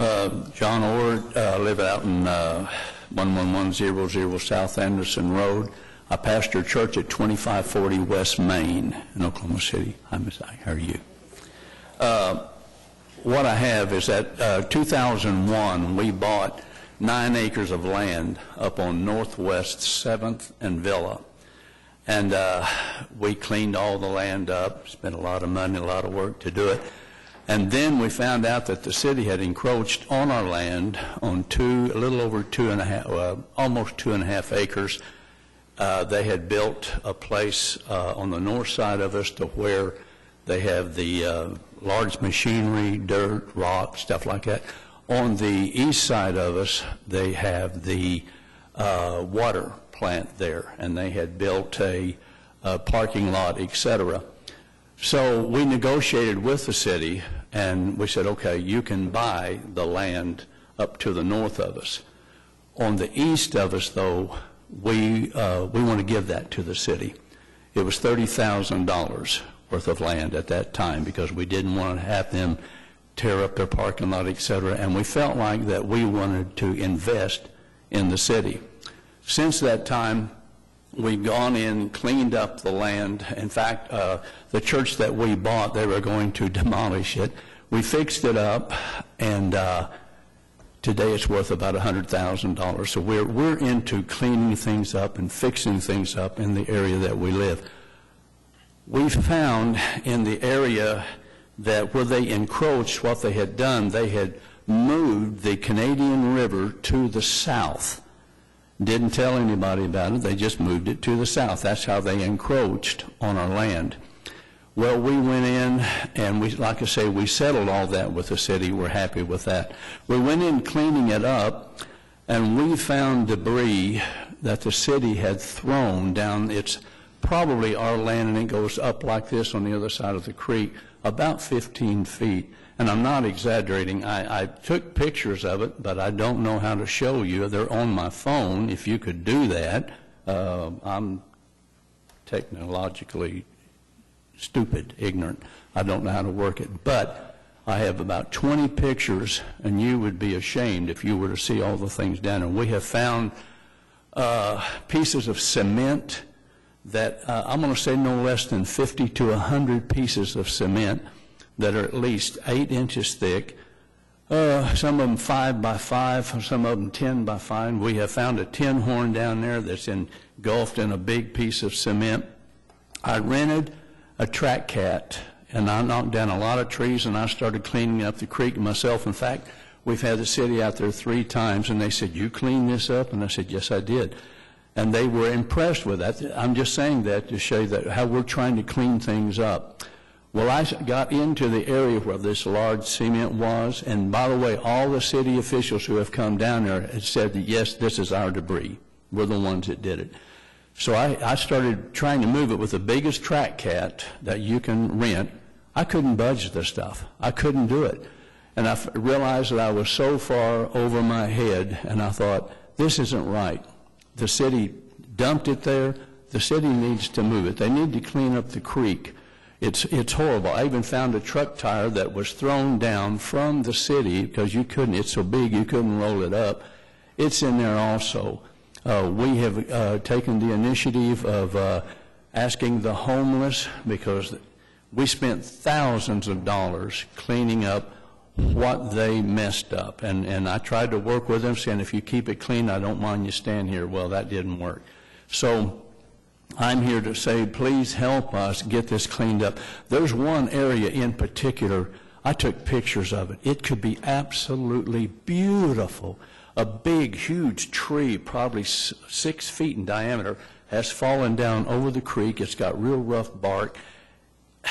It could be a bridge over that. It is absolutely beautiful. And one last thing is that there's 2 trees that arch up like this, that it could be made just absolutely beautiful, but we don't have the equipment to clean it up. We didn't put it there, and I beg you, please help us get it moved. Yeah, Reverend Orr, let us look into this and get back with you, okay? We've been communicating. Okay. Mayor, we have been communicating about this quite a bit. Reverend's been great about sending emails and requests, and I know that Marcia and Eric are both here, have looked at it, and so I think we do need to do some additional work. Okay. Thank you very much. Thank you, Reverend Orr. David Miller.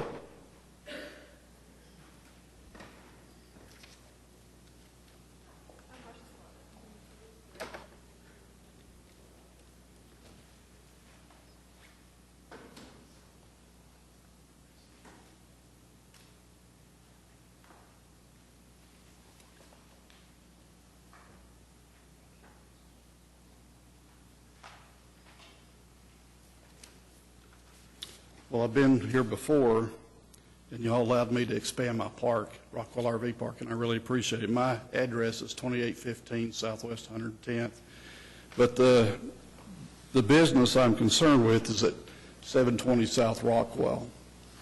And I have a picture. You'll see our entry sign. You'll see our building, office building, and then we have some of our RVs. After that, you'll see the Sands Hotel, and you'll see also some of their RVs.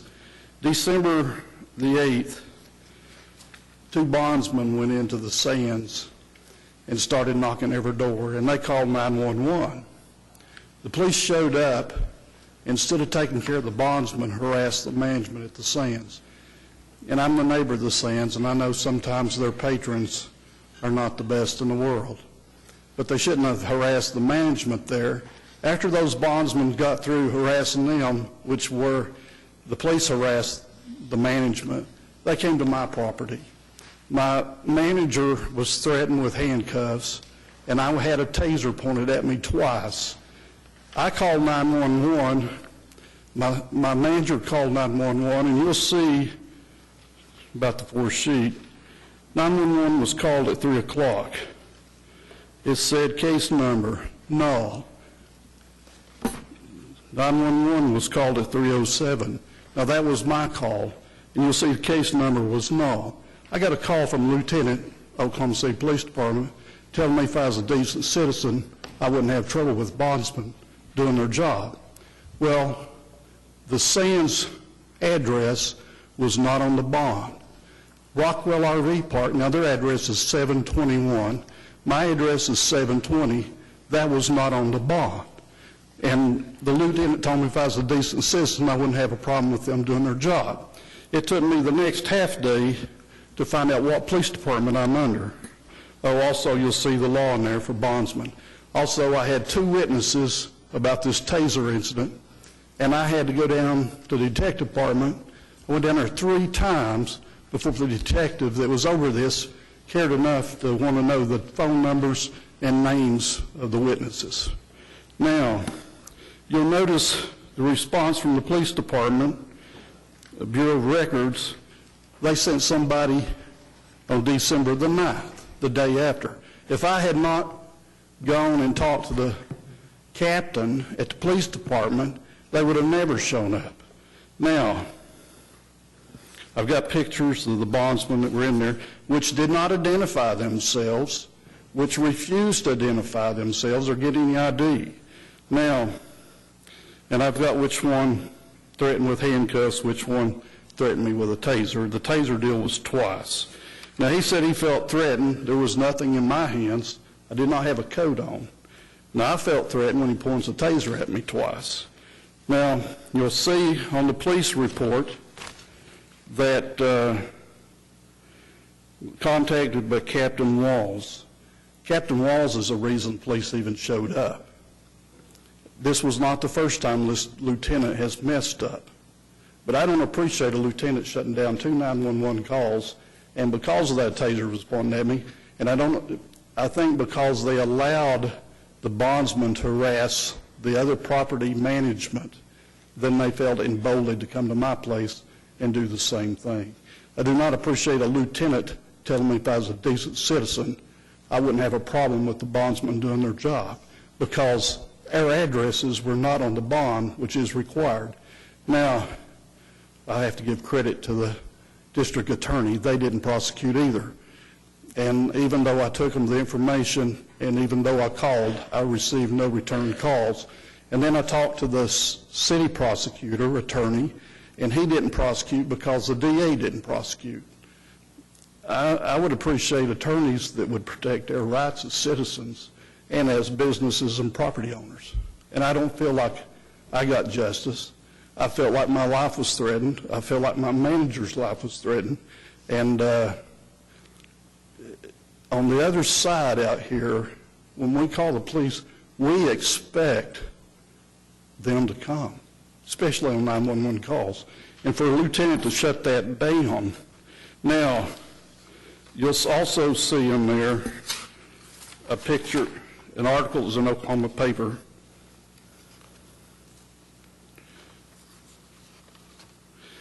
And the individual, the bondsman that pointed a taser at me, somebody charged him.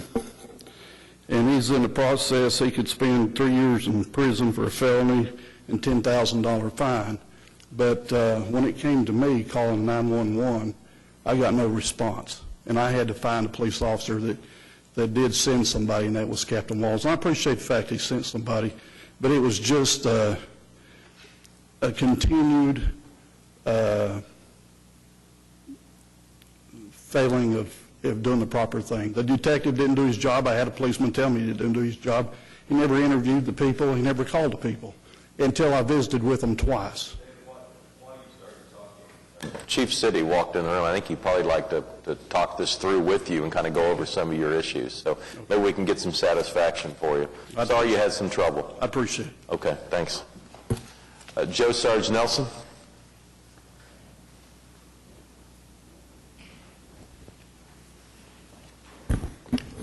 I am Joe Sarge Nelson, and I'm glad you all had a nice 4th of July. I know Mr. Pettis was here, so all of you got back safe. And I'm not going to talk about that. I'm going to talk about June the 27th. You all, except for 3 of you, missed a whale of an event. Larry McAtee was there, our councilman, Mr. Grenier. Our mayor came across the finish line in first place. There were 75 bikers supposed to be in there, and I think they said there was well over 100. And you just saw the trail, and they just kept coming and coming and coming. But, I mean, it turned out to be quite an event. There was food there. There was a lot of people having a good time. The envelope that I left for you all up there, I figured you'd have some enjoyment out of that. I promised the mayor at that race that I was going to publicly apologize for being, I won't even put a word to it. You can put your own word to it, whatever you want to. But anyway, I had a good time. Met the mayor's lovely wife. She was there, and he got up on stage. He made Oklahoma City proud. He made the people proud. And he sweated all the way. I mean, to tell you, when he got in that bike suit, you'd have to see this man. I mean, he represents people well. He really did. He did a beautiful job. And Mr. Grenier and his 4 children were there, Larry and his family, but you all really did. At Arcadia Lake, I can't even describe the event. It was so enjoyable. It was unbelievable. But that picture, how do you like that, Mr. Couch? We're passing it down. It's Okay. Was that a good replica, Mr. McAtee?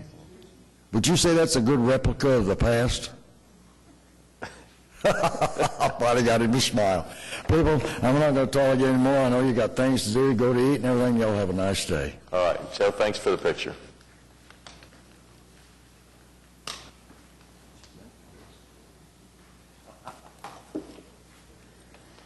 All right, we have executive session, and we'll be back.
Council has returned from executive session. We entered executive session to discuss item 9N. Is there a motion to approve the resolution?